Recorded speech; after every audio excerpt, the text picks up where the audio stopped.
Welcome back to X-Ray in the Morning. Got a little more good national news. The House Oversight Committee voted to hold Trump officials in contempt. Voting 24 to 15, the committee said that the Attorney General William Barr and Commerce Secretary Wilbur Ross should be held in contempt for their refusal to turn over materials related to proposed controversial changes about the 2020 census. The vote came after Donald Trump asserted executive privilege over documents about the controversial citizenship census question. 2 weeks ago, it was revealed that a Republican consultant had studied the citizenship question and concluded that it would be, quote, advantageous to Republicans and non-Hispanic whites. It is thought that the question could deter some non-white voters from participating in the census. Last month, the House Judiciary Committee also voted to hold Barr in contempt for refusing to release documents related to the Mueller report.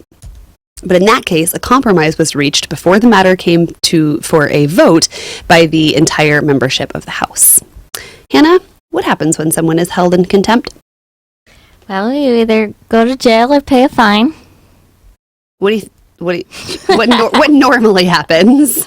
Oh, as the resident legal expert, I'm not quite sure. I mean, it's like, prove me wrong, but I'm pretty sure nothing too bad is going to happen to these gents. You don't think William Barr is going to jail for this? Yeah. Even though Congress is mad at him?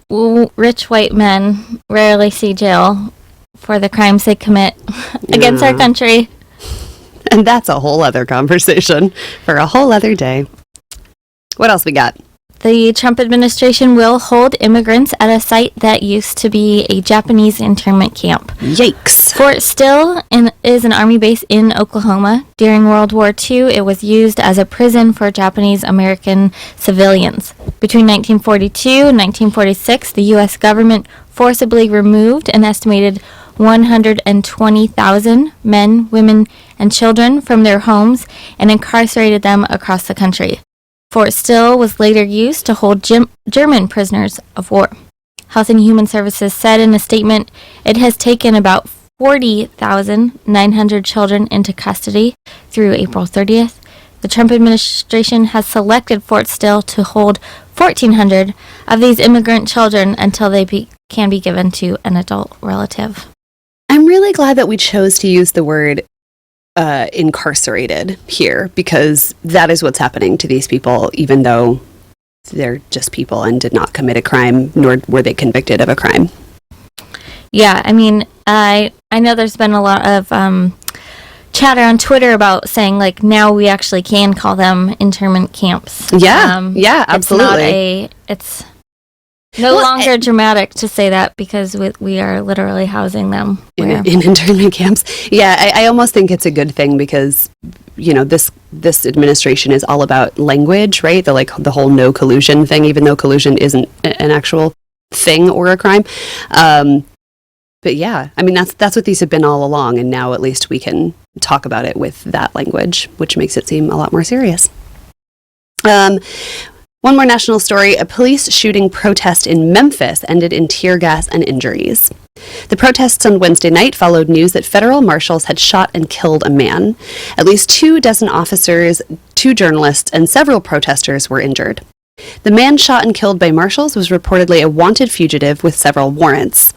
The Tennessee Bureau of Investigation explained that while stopping the individual, he rammed his car into police vehicles. According to the Bureau, he then exited his vehicle with a weapon, and officers opened fire. In addition to the injuries and tear gas of the protest, several police vehicles were damaged. So the real loser in this story is police cars. Want to talk about international news?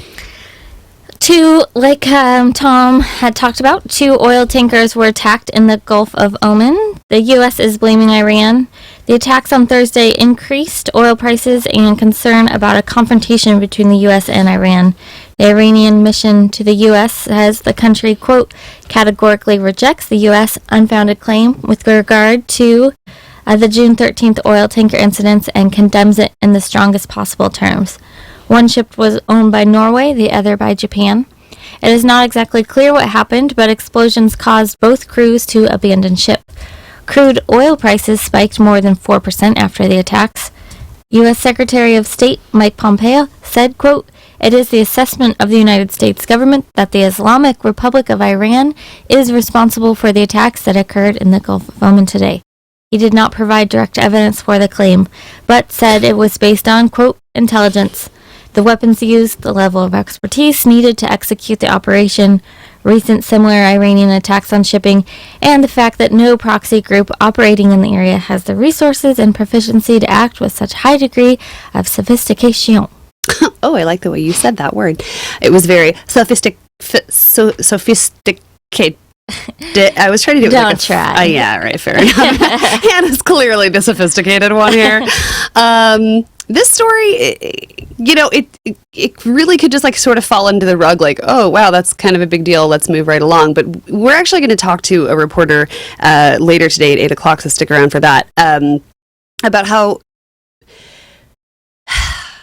there are big powers in the world, mainly U.S. and Russia, that are gunning for regime change in Iran, right? And so this might be a lot bigger of an issue. And the fact that we're blaming this on these two oil tankers were attacked on Iran without really any evidence that we can show might be pointing to a much bigger issue. So we'll have to talk about that later.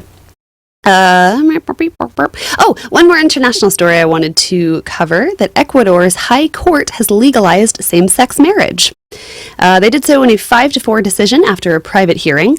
The highly Catholic country now joins Colombia, Brazil, Uruguay, and Argentina in recognizing marriage equality. Two couples sued the government, saying that civil unions were not enough. Ifran Soria was one of the plaintiffs and said that the ruling was, quote, "a joy for our entire community and for Ecuador." The court said that the 2008 constitutional provision that defined marriage as between a man and a woman denies equal rights for all. Yay, Ecuador. Nice job. Nice job.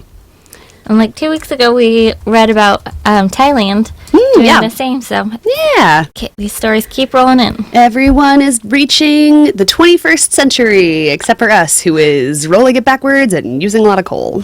Oof. What do you think? Should we take a little break? Let's take a music break, and then we will come back with some local news. We sure will. You're listening to X-Ray in the Morning. I'm Kira Lindenberg. I'm Hannah Rose now. Text us your comments, your concerns, your burning questions, and pictures of dogs to 971-220-5979. We'll be right back. This is X-Ray, where radio is yours.